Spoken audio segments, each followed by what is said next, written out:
shot in the back on January 7, 2019, as he attempted to enter his front door. He was unarmed, and he was shot in the back. Let me testify about the rock man. He rock it till he dies, he's the rock man. Nobody can rock it like the man can. Rock man, oh man, thank you, the rock man. Around the world, he's the rock man, yeah. Nobody can rock it like the man can. Talk about the, well, he's the rock man. Thank you, Reverend Heather. Thank you for everyone who has come today. Welcome to the rally to stop the rollbacks that are currently happening in Olympia. And thank you for coming to hear about what is going on in your legislature, in your state, and in your city in regards to police reform and what you can do to keep this momentum going. Because what you have done in the past is saving lives. And that's something else I want to talk about today. I'm an impacted family member. I'm a member of SCAR, Spokane Community Against Racism, and also a member of the Washington Coalition for Police Accountability. My son, David Novak, was shot in the back on January 7, 2019, as he attempted to enter his front door. He was unarmed, and he was shot in the back. This is the beginning of a nightmare that still continues today for myself and my family. David is how and why I became a member of SCAR and the Washington Coalition and Mass Action Against Police Brutality.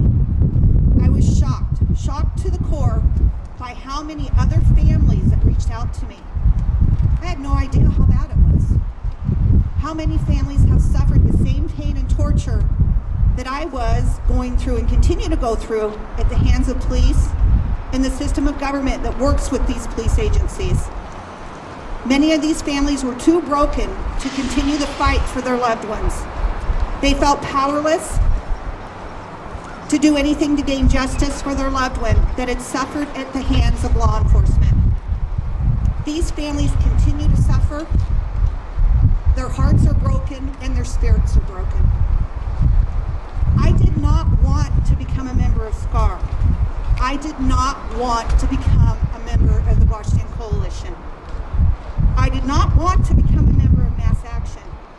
And most of all, I did not want to become a member of the National Organization for Grieving Mothers. The last one was the hardest one to belong to. And they did not want me either. The grieving mothers always tell their new members that they are sorry that they had to become a member. Okay, I wanted to talk to you about House bills, and that's why we've got this prop of a casket here.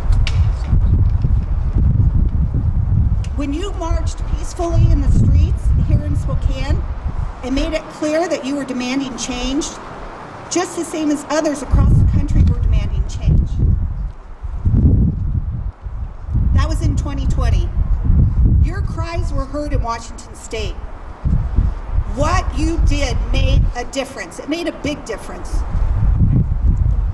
There were 14 police reform, police safety bills passed into law in 2021. Governor Inslee signed these bills in May of 2021. So I want to put emphasis on that. He signed those bills in May of 2021. They were enacted into law approximately a month, maybe 2 months later, so about halfway through the year of 2021. My hands are cold. No problem. We had planned on having an expert here, Dr. Martina Morris, who was going to go over some definite numbers with you, but we just found out there was a mix-up on her flight, and she won't be able to make it today.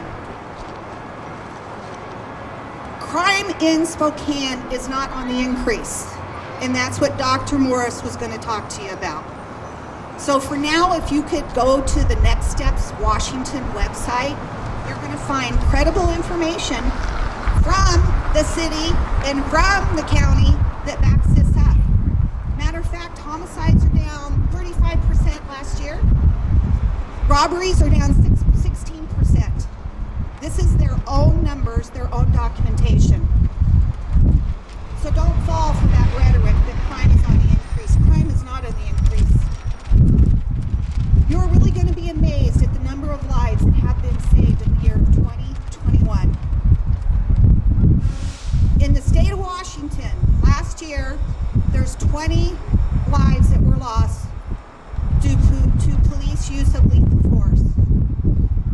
2019 and 2020, they were in the 50s.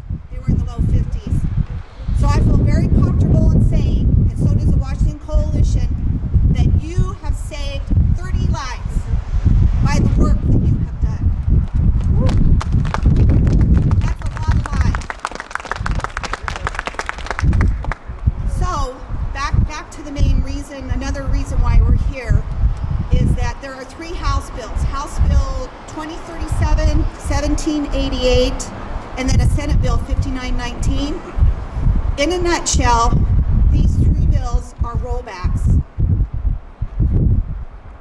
They're trying to lower the bar from probable cause to reasonable suspicion.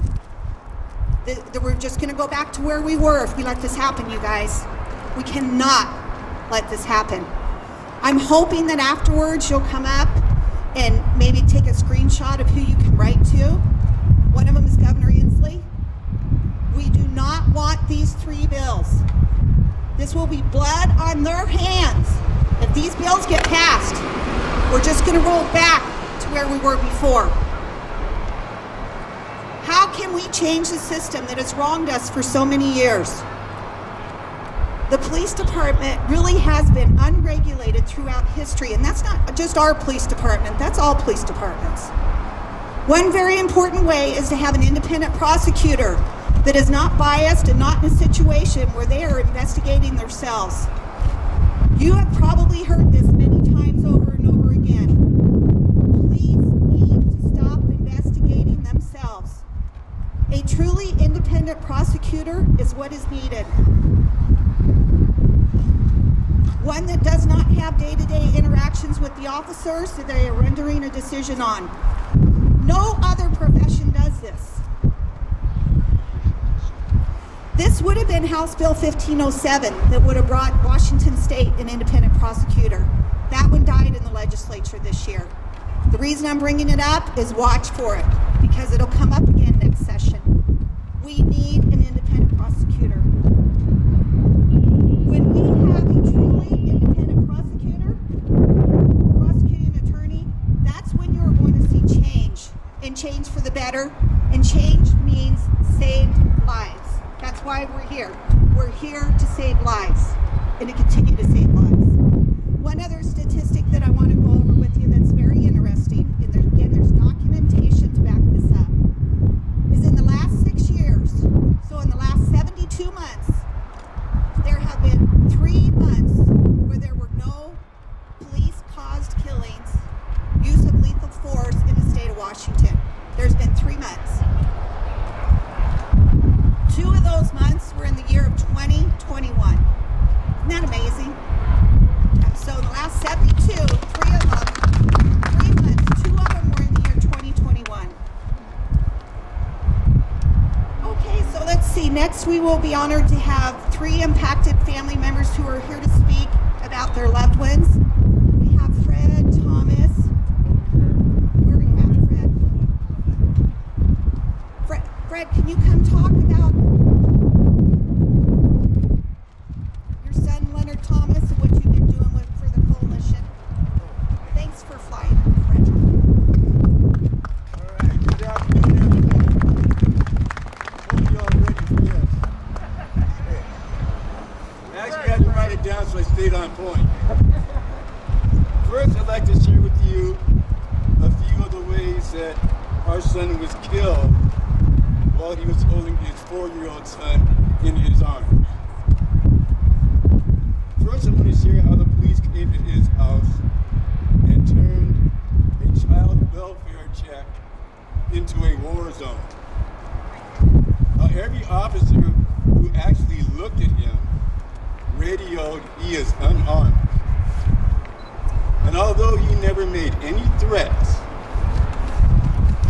he caused so much fear in 29 military-clad policemen armed with Glocks, semi-automatic weapons, including 2 SWAT teams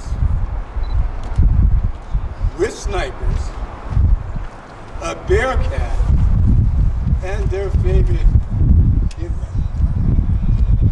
A mind-resistant armored personnel carrier that they drove into our backyard.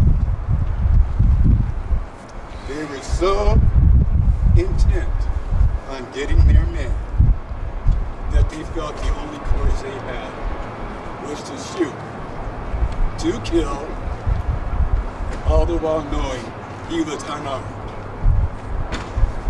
But that's a painful past, one that none of us can change. However, what we can change is the future. Last year, we, the people, pushed for and passed several reform laws.